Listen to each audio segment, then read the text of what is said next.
Hello there! So if I had to guess, you read the title here and immediately thought of big jumps. You've played maps that are easy for the most part, then at one point include jumps that are way harder than anything else on the map. If this map's aim requirements were marked on a graph, there would be a huge spike here.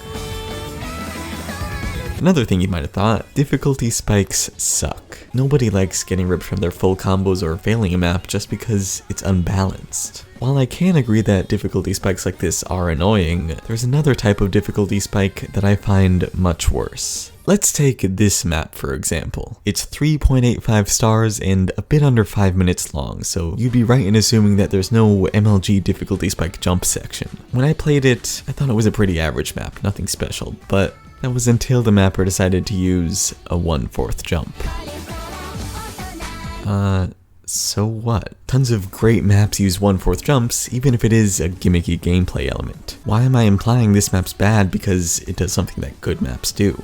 Well, without knowing how to properly implement unusual gameplay elements, they could easily end up being difficulty spikes. You might have seen this video by Charles445 at some point, which can be found on his user page. It essentially talks about how, at a certain time, mappers were poorly copying a gimmick a mapper called Hanser popularized. This 2-object 1/4 jump thingy. He says specifically, a map is built around this. It does not just show up in the middle of an existing one. And he's right, for sure. A gimmicky gameplay element is only intuitive to play if a map is built around that element. Sticking something like this anywhere on a normal map would be unpredictable and cause an unbalanced experience. Unfortunately, Charles's video never explained how to build a map around something like this. So I'll give it a try. First, we need to understand that all gimmicks are not gimmicky gameplay elements. For example, this map uses a playfield position concept, mimicking the song's call and response rhythms. When one instrument plays, objects are placed on either the far left or right sides of the screen. When that instrument stops playing and a new one comes in, combo colors change and objects are placed in the middle of the screen. Then it does the same thing rotated 90 degrees and repeats it a few times. While this is a cool gimmick, it's not a new gameplay element. It can't really cause a difficulty spike since gameplay-wise, it's just more normal jumps and streams. And because of this, it's not the kind of thing you'd necessarily need to build a map around. A gimmicky gameplay element, which can cause a difficulty spike if not implemented properly, is something like this.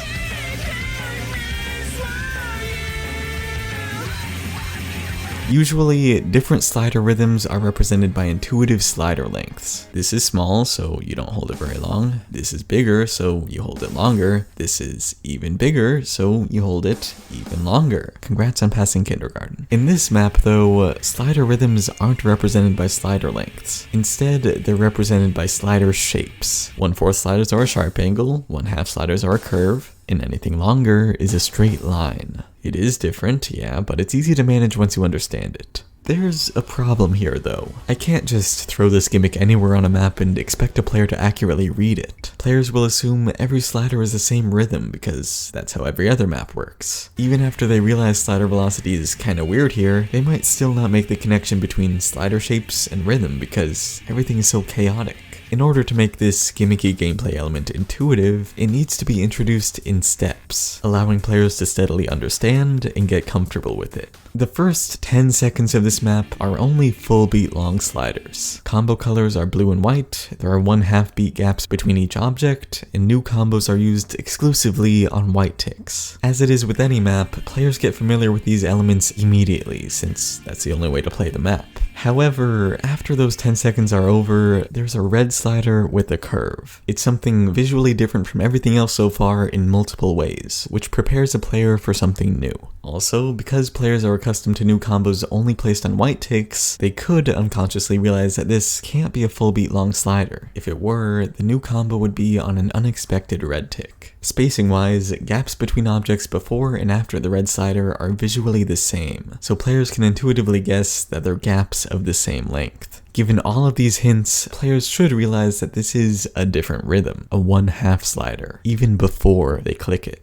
If they don't realize it though, that's actually okay. This next section of 10 seconds only uses curved sliders, which players will inevitably adapt to. The relationship between slider shape and rhythm is made apparent through comparing both of these sections, and all that helps players understand the next slider. Again, this has a red combo color, which hints at another change. The slider shape is one of those sharp angles, which so far has meant neither a full beat slider nor a half beat slider. These sliders are also preceded by a stream of 1/4 beat circles, which, along with all the other cues, tells a player that this could very possibly be a 1/4 slider. Just 20 seconds into the map, and players have been fully introduced to the 3 main components of the gimmick. Now in the next 10 seconds, that knowledge is tested. Different slider shapes are mixed here, forcing players to make the connection between rhythm and slider shape.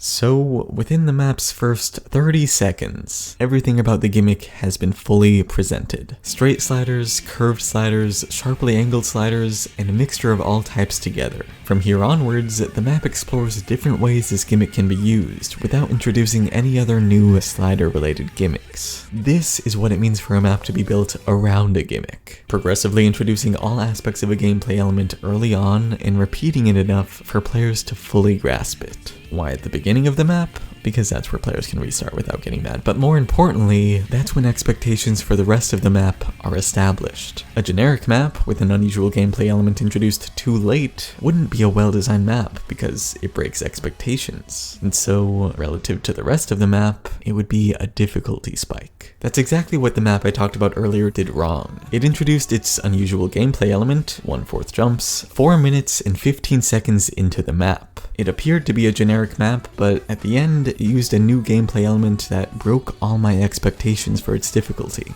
So yeah, it would be great if maps were built around their gameplay elements because difficulty spikes suck. You think so, I think so, even the ranking criteria thinks so, and that means... wait. Unjustified difficulty spike. Oh.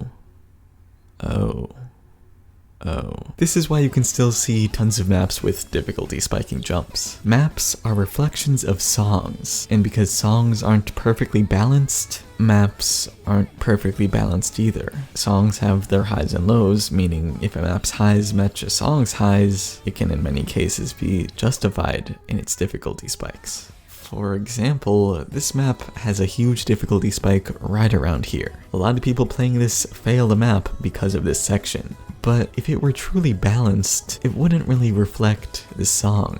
Like, okay, listen to this.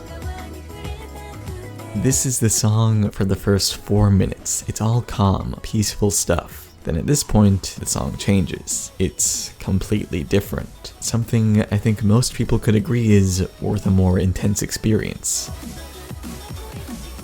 But regardless of a song's imbalance, it's always possible to hint at a map's mechanics. This map was essentially built around jumps and intensified those at the spike. It's kind of as simple as the rest of the map, just harder to execute. What I find to be the worst problem is difficulty spikes through confusion. That's what happens when maps aren't built around their gameplay elements. That's why sticking those weird sliders here would be more of a problem than just more big jumps. Difficulty spikes caused by contrasting intensity aren't avoidable, but difficulty spikes caused by poor map design are. Make sure you don't try to justify something that, in all cases, is unjustifiable. Thanks to these guys for supporting this video, and I'll see you next week.